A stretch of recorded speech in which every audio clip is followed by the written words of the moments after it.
अगर आप भी एक ऑप्शन ट्रेडर हो, तो आई थिंक समय आ चुका है कि आप भी मोदी जी के जैसा झोला उठाकर चल दो। क्योंकि आपको जैसे पता है कि गवर्नमेंट यहाँ पे 30% टीडीएस लाने वाली है। इससे बहुत ज़्यादा मार्केट में इफ़ेक्ट पड़ने वाला है। रिटेल ट्रेडर कहीं न कहीं बहुत कुछ खोने वाला है इस मार्केट में, और ये कैसे काम करेगा हम लोग डिटेल वे में बात करने वाले हैं। यहाँ पे मैं 5 से 6 स्टेप में आपके साथ बात करूँगा कि ये इम्प्लीमेंट कैसे होगा, साथ में इससे इफ़ेक्ट कौन-कौन होंगे, और इम्प्लीमेंट करने से गवर्नमेंट का पीछे का रूल क्या है, वो क्यों करना चाहते हैं। साथ ही साथ अगर इम्प्लीमेंट हो जाएगा, तो ये सही होगा या फिर गलत होगा, और साथ में हम लोग ये भी सीखेंगे कि अगर मार्केट में ये आ जाता है, तो रिटेल ट्रेडर पहले से ज़्यादा लॉस करेंगे या फिर इस मार्केट को छोड़ ही देंगे। तो सब कुछ हम लोग एक-एक करके बात करने वाले हैं। तो हेलो ट्रेडर्स, आपको लगता है कि आपके ट्रेडिंग प्रॉफिट सेफ है? थिंक अगेन, क्योंकि अब हो सकता है कि आपकी ऑप्शन ट्रेडिंग पर 30% टीडीएस कट जाए। अगर आपको ये शॉकिंग लग रहा, तो मैं आपको बता देता हूँ कि ये होगा कैसे।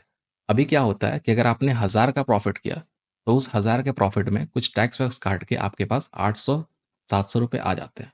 बट अब क्या होने वाला है कि अगर मान लीजिए आपने 10,000 का प्रॉफिट किया, इस 10,000 में आपके पास कैपिटल आएंगे, मतलब प्रॉफिट आएंगे 7,000। क्यों? क्योंकि यहाँ पे 30% पहले कट चुका है, 3,000 रुपये पहले कट चुका है। अभी ये 7,000 के बाद कटेगा आपका टैक्स, 7,000 के बाद आपका कटेगा ब्रोकरेज, मतलब कहीं न कहीं 6,000, साढ़े 6,000 आपके पास प्रॉफिट होगा।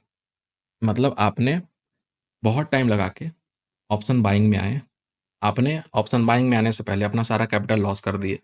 लॉस करने के बाद आप यहाँ पे 1 साल, 2 साल, 3 साल, 4 साल लगाकर एक ऑप्शन बायर बने। सब कुछ करने के बाद आप फिर से बाउंस बैक करते हो कि मैं कैपिटल को कहीं न कहीं अपना जो लॉस हुआ उसको मैं रिकवर कर लूँगा और साथ ही मार्केट में प्रॉफिट में आ जाऊँगा। बट गवर्नमेंट यहाँ पे क्या करती है, आपके कमाए हुए पैसे को वो आराम से एक रूल बनाकर अपने तरफ ले लेती है। 30% टीडीएस इस बहुत बड़ा चीज़ होगा मार्केट में। क्यों मैं बता रहा हूँ ये चीज़? क्योंकि ये इम्प्लीमेंट होगा तो इससे सब लोग इफ़ेक्ट होने वाले हैं। ब्रोकर भी इफ़ेक्ट होंगे, ट्रेडर भी इफ़ेक्ट होंगे, रियल ट्रेडर जो हैं वो भी इफ़ेक्ट होंगे, जो ट्रेडर लॉस में वो भी इफ़ेक्ट होंगे। कैसे, वो मैं आपको बता देता हूँ। अगर मान लीजिए कि एक ट्रेडर है, जो इस मार्केट में 10 लाख का लॉस कर चुका है। अब अगर उनके पास ये न्यूज़ आएगा कि सही में एक दिन ये इम्प्लीमेंट हो चुका है मार्केट में, तो क्या उनको लगता है, आपको लगता है कि वो मार्केट में फिर से ट्राई करेंगे आने के लिए? वो कहीं न कहीं चाहेंगे कि मैं मार्केट में अब छोड़ ही दूँ, ये 10 लाख का जो लॉस चला गया, अब मैं रिकवर नहीं कर पाऊँगा। क्योंकि अगर ये कहीं से कैपिटल लाते हैं और एक दिन में इनको मान लीजिए कि 1 लाख का प्रॉफ़िट होता है, 1 लाख में से इनको मिलेगा 70, 30 सरकार लेके चला जाएगा। 30,000 गया गवर्नमेंट के पास, बाकी टैक्स वैक्स कट के, ब्रोकरेज वगैरह कट के जो भी इनके पास आएगा 65, 68 वो इनका रहेगा, बाकी सारा चला गया गवर्नमेंट के पास। तो जहाँ पे इनको एग्ज़ाम्पल समझिए कि 100% एफर्ट लगने वाला था, कहीं न कहीं 200% एफर्ट लगेगा अपना कैपिटल को ग्रो करने में और डबल करने में। तो ये प्रपोज़ल जो गवर्नमेंट के पास आया है, वो क्यों आया है? इसके पीछे का कारण जो बताया जा रहा है वो क्या है, कि यहाँ पे सट्टा ट्रेडिंग को रोका जाए। सट्टा ट्रेडिंग मतलब क्या हुआ, कि जैसे आपने देखा होगा कि 4 तारीख को जिस दिन इलेक्शन डेट था, उस दिन इंडिया में आज तक का सबसे ज़्यादा वॉल्यूम था, और उस दिन मार्केट में सबसे ज़्यादा ट्रेडिंग यहाँ पे हुआ था। क्यों हुआ था? क्योंकि सबको लगा था कि मोदी गवर्नमेंट, बीजेपी गवर्नमेंट फिर से आने वाली है, और मार्केट कहीं न कहीं ऑल टाइम हाई लगाएगा और मार्केट न्यू हाई टच करेगा। तो उनका कैपिटल जो 10,000 वो लगाने वाले हैं, वो कैपिटल कहीं न कहीं 1 लाख 2 लाख पे चला जाएगा।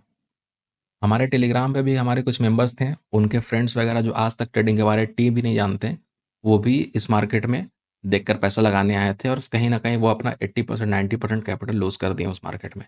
क्योंकि उन्हें बस एक ही चीज़ पता था कि इस बटन से बाई होता है, इस बटन से सेल होता है, और उनको कुछ नहीं पता था। तो इसलिए गवर्नमेंट का बोलना है कि ये ऐसा-ऐसा कभी भी न्यूज़ आता है या फिर कुछ होता है, तो लोग यहाँ पे ट्रेड करना स्टार्ट करते हैं, रैंडम ट्रेडिंग। तो इसलिए उसको खत्म करने के लिए वो टीडीएस लाने की कोशिश कर रहे हैं। लेकिन अगर सही मायने में देखा जाए, तो क्या ये हमारे जैसे रिटेल ट्रेडर या फिर जो ऐसे ट्रेडर हैं जो मार्केट में बहुत टाइम से लर्न कर रहे हैं, सीख रहे हैं, धीरे-धीरे ग्रो करने की कोशिश कर रहे हैं, उनके लिए ये सही है? बिल्कुल नहीं। क्योंकि अगर ये आ जाएगा तो लोग यहाँ से स्विच करना स्टार्ट करेंगे, अलग-अलग मार्केट देखना स्टार्ट करेंगे कि मैं यहाँ चला जाता हूँ, यहाँ टैक्स कम है। वो कुछ इल्लीगल चीज़ करने लगे। आपको पता है ना कि जो चीज़ पे जितना ज़्यादा पाबंदी लगता है, उतना ज़्यादा इल्लीगल चीज़ होना उसमें स्टार्ट होता है। तो ये चीज़ को गवर्नमेंट को मे बी ध्यान देना चाहिए। अगर इम्प्लीमेंट होता है तो उसके बाद भी हम लोग बात करने वाले हैं 5th number 6th number point पे, कि हम लोग के पास क्या ऑप्शन रहेगा अगर इम्प्लीमेंट हो भी जाता है तो। तो चलिए सबसे पहला स्टेप में मैं बात करता हूँ, जो हमारा फर्स्ट नंबर स्टेप होगा, हू इज़ इम्पैक्टेड। अगर ये आ जाता है तो इनसे इससे इम्पैक्ट कौन-कौन होंगे? सबसे पहले ये पॉलिसी इन लोगों के लिए इम्पैक्ट करेगी जो रिटेल ट्रेडर हैं, या फिर मैं बोलूँ ऑप्शन ट्रेडिंग में बायर है या फिर सेलर्स हैं, उनके लिए ये चीज़ होने वाला है। ऐसा नहीं है कि बस ऑप्शन बायर के साथ कुछ होगा, ऑप्शन सेलिंग अगर आप करते हो तो आप भी इससे इफेक्ट कर हो सकते हो। साथ ही साथ ब्रोकर और फाइनेंशियल एडवाइज़र भी इससे इफेक्ट होंगे। सेकेंड नंबर पे अगर मैं आता हूँ, सेकेंड नंबर पे है कि टीडीएस 30% क्या होता है। यहाँ पे जो आप 30% टीडीएस देख रहे हो, ये होता क्या है? इसमें सेम चीज़ जो आपको मैं बताया कि अगर आपने 1 लाख का प्रॉफिट किया है तो उसमें से 30,000 सरकार के पास जाएगा और 70,000 आपके पास आएगा। इसमें भी आपका फिर ब्रोकर वगैरह, एसटीटी वगैरह आपका कटेगा, उसके बाद आपको अकाउंट में पैसा मिलेगा। तो आपने यहाँ तक समझ लिया। अब वीडियो में लास्ट तक बने रहना, मैं समझा दूंगा कि अगर ऐसा कुछ हुआ, अगर इम्प्लीमेंट हो गया तो उसके बाद का हम लोग स्टेप क्या लेने वाले हैं, हम लोग क्या करेंगे। ठीक है, अब आते हैं थर्ड नंबर पे। थर्ड नंबर हमारा है कि ये अगर इम्प्लीमेंट होता है, अगर ये इम्प्लीमेंट हो जाता है तो इम्प्लीमेंट होने के बाद हम लोग करेंगे क्या? मतलब हम लोग यहाँ से स्विच करेंगे या फिर सेम करते रहेंगे? अगर गवर्नमेंट लेता है तो उनको लेने देंगे, क्या करेंगे? तो हमारे पास कुछ कुछ ऑप्शन होंगे। ठीक है, ए, बी, सी। सबसे पहले हम लोग क्या कर सकते हैं, यहाँ पे हम लोग स्विंग में जा सकते हैं। स्विंग ट्रेडिंग और पोजिशनल ट्रेडिंग देख सकते हैं। उसके बाद हम लोग क्या कर सकते हैं, हम लोग स्टॉक में ट्रेडिंग देख सकते हैं। और हम लोग क्या कर सकते हैं, हम लोग यहाँ पे देख ये सकते हैं कि अगर मान लीजिए कि हमारे पास स्विंग से और स्टॉक से अगर पैसा आ जाता है तो उसको हम लोग इन्वेस्ट कर सकते हैं। और क्या हम लोग बस यही करेंगे? बिल्कुल नहीं, हम लोग और भी कुछ उपाय करेंगे जिसको धीरे धीरे डिटेल में मैं और सारा वीडियो लाता रहूँगा, उसमें बात करूँगा कि और चीज़ हम लोग क्या क्या कर सकते हैं। जैसे कि आपको पता है कि जैसे यहाँ पे आप देख रहे हो कि क्रिप्टो करेंसी जैसा यहाँ पे 30% का आ रहा, तो क्रिप्टो करेंसी पे 30% का टीडीएस जो लगता था वो कब लगता था? क्रिप्टो करेंसी में 30% का टीडीएस जो गवर्नमेंट का था वो था होल्डिंग के ऊपर। होल्डिंग के ऊपर मतलब क्या था कि अगर 55 लाख का चल रहा है क्रिप्टो करेंसी, तो अगर आप इसको होल्ड किए हो, एक क्रिप्टो बाई किए हो अगर 55 लाख में, तो अगर आप इसको होल्ड किए हो, अगर आप सेलिंग करने जाओगे तो 30% गवर्नमेंट के पास जाएगा। अगर प्रॉफिट आपका आ रहा है तो 30% गवर्नमेंट के पास जाएगा। बट अगर आप एफ कर रहे हो, उसका फ्यूचर एंड ऑप्शन कर रहे हो, ठीक है, उसका अगर फ्यूचर एंड ऑप्शन कर रहे हो, उसमें टीडीएस वीडीएस कुछ का टेंशन नहीं रहेगा। ठीक है, 1% टीडीएस होगा तो वो देखा जाएगा और ज़्यादा आपको कुछ मार्केट में देने की ज़रूरत नहीं रहेगा। बाकी नॉर्मल जो प्लेटफॉर्म का चार्ज रहता है वो रहता है। अब बात ये आता है कि यहाँ पे जो हमारा क्रिप्टो करेंसी है जिसमें हम लोग ट्रेड करेंगे, क्या वो सेवी के अंदर आता है? वो सेवी के अंदर नहीं आता है। ठीक है, वो रजिस्टर किससे है? FIU। ठीक है, और ये सेवी को रेगुलेट नहीं करता है। अगर किसी ने यहाँ पे इसका एग्ज़ाम दिया होगा तो उनके पास ये क्वेश्चन भी आया होगा और उनको ये चीज़ का पता होगा कि अगर सेवी रजिस्टर का जो एग्ज़ाम देते हैं उनके पास ये क्वेश्चन भी आता है कि क्या सेवी के अंदर ये, या फिर सेवी के पास ये रूल होता है क्या कि FIU के जो भी डाटा होता है या फिर जो भी उनका रूल रेगुलेशन होता है उस पे वो कुछ इम्प्लीमेंट कर सकते हैं? तो आप आंसर होगा उसका नहीं, वो कुछ नहीं कर सकते इसमें। तो मुझे जैसा लगता है कि लोग क्या करेंगे यहाँ पे, क्रिप्टो और फॉरेक्स के लिए फिर भागना ही स्टार्ट करेंगे और उसके ट्रेडर कुछ ज़्यादा ही मार्केट में बढ़ जाएंगे। ठीक है, तो यहाँ तक आई थिंक आप समझ गए। अब बात आता है नेक्स्ट पे, वाइज पॉलिसी इंट्रोड्यूस्ड। पॉलिसी ये क्यों लाया जा रहा है, जो इतना आप यहाँ पे न्यूज़पेपर में देख रहे हो पॉलिसी, ये लाने का पीछे रीज़न क्या है? तो रीज़न जो मैं अभी बताया आपको कि लोग क्या करते हैं, यहाँ पे सट्टा समझ के मार्केट में आते हैं, लॉस करते हैं, उसके बाद फिर बोलते हैं कि मार्केट ऐसा है, मार्केट वैसा है, ये गवर्नमेंट की वजह से मेरा पैसा लॉस हो गया, या फिर ट्रेडर की वजह, ट्रेडिंग प्लेटफॉर्म की वजह से पैसा लॉस हो गया। तो गवर्नमेंट चाह रहा है कि इस चीज़ को मैं कम करूँ और लोगों का लॉस कम होना स्टार्ट हो, बट रियल मायने में इससे लॉस होगा, इससे मतलब नुकसान होने वाला है रियल ट्रेडर को, जो मार्केट में रियल ट्रेडर है।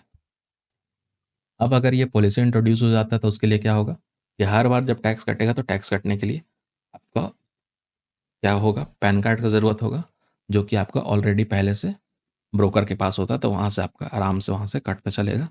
वो उसके पास 30% का टीडीएस हर अकाउंट से, या फिर मैं बोलूँ हर ट्रेडिंग से आपका जो भी आप ट्रेड करोगे उससे कटता चलेगा। इससे क्या फ़ायदा होने वाला है? लास्ट क्वेश्चन, फ़ायदा क्या होगा इससे? ओवर ट्रेडिंग रुक सकता है। ठीक है, इससे ओवर ट्रेडिंग रुक सकता है, जो अभी के टाइम पे रिटेल ट्रेडर एक दिन में 50 ट्रेड 60 ट्रेड मार रहे हैं। इससे ओवर ट्रेडिंग रुक सकता है, क्योंकि ओवर ट्रेड करोगे टैक्स पहले से ज़्यादा है, अब अगर ओवर ट्रेड करके प्रॉफिट आ भी गया, अभी क्या होता है ना, लोग 10,000 के लॉस में रहते हैं, सोचते हैं यहाँ से मैं 20 ट्रेड करूँगा ना 10,000 को कवर कर लूँगा। वो 10,000 को कवर करके मान लीजिए यहाँ पे 2,000 पे आ जाते हैं, ठीक है। अब उनको देखना पड़ेगा कि 2,000 पे वो आए हैं, अब सरकार को ही देना है, तो मैं यहाँ पे ओवर ट्रेड किया ही क्यों। तो मे बी ये सब चीज़ कम हो सकता है अगर आपका साइकोलॉजी सही रहेगा मार्केट में, तभी ये भी चीज़ होगा। ऐसा नहीं है कि कुछ रूल आ गए तो उसकी वजह से आपका कुछ ठीक होने वाला है। अब आपने सब कुछ देख लिया कि क्या एफ का ट्रांजेक्शन चार्ज आने वाला है, हाइयर होने वाला है, टैक्स रेट हाइयर होने वाला है, 30% बढ़ने वाला है। हमारे फाइनेंस मिनिस्टर जो भी ऐलान करेंगे, जैसा भी करेंगे, हम लोग का नेक्स्ट स्टेप क्या होगा। नेक्स्ट स्टेप के लिए हमारे पास सबसे अच्छा चीज़ क्या होगा, उसको हम लोग बोलते हैं लर्निंग, ठीक है। अगर आपके पास स्किल है, अगर आपके पास स्किल है तो गवर्नमेंट कुछ करे, एक इंडिविजुअल कुछ भी करे आपके साथ, आप मार्केट में पैसा बना लोगे, वो मार्केट कोई भी हो। तो अगर आपको लर्न करना होगा तो उसके लिए आप क्या करोगे, डिस्क्रिप्शन में आपको लिंक मिलेगा, वहाँ से जाकर आप हमारा टेलीग्राम ज्वाइन कर सकते हो। ज्वाइन करने से क्या होगा कि आपके पास कहीं ना कहीं 35+ आवर का कंटेंट आ जाएगा, एडवांस सीपीआर का, सीपीआर का, और साथ में साथ आपको एडवांस सीपीआर का इंडिकेटर मिल जाएगा। इससे आप लर्न करो, कोई भी मार्केट हो, इसमें सारा डिटेल दिया हुआ है। अभी मैं क्रिप्टो और फॉरेक्स के ऊपर कोर्स भी करने वाला हूँ, तो वो भी आपको सीखने को मिलेगा अगर आप इसमें ज्वाइन होते हैं तो चलिए मिलते हैं नेक्स्ट वीडियो में। Thank you.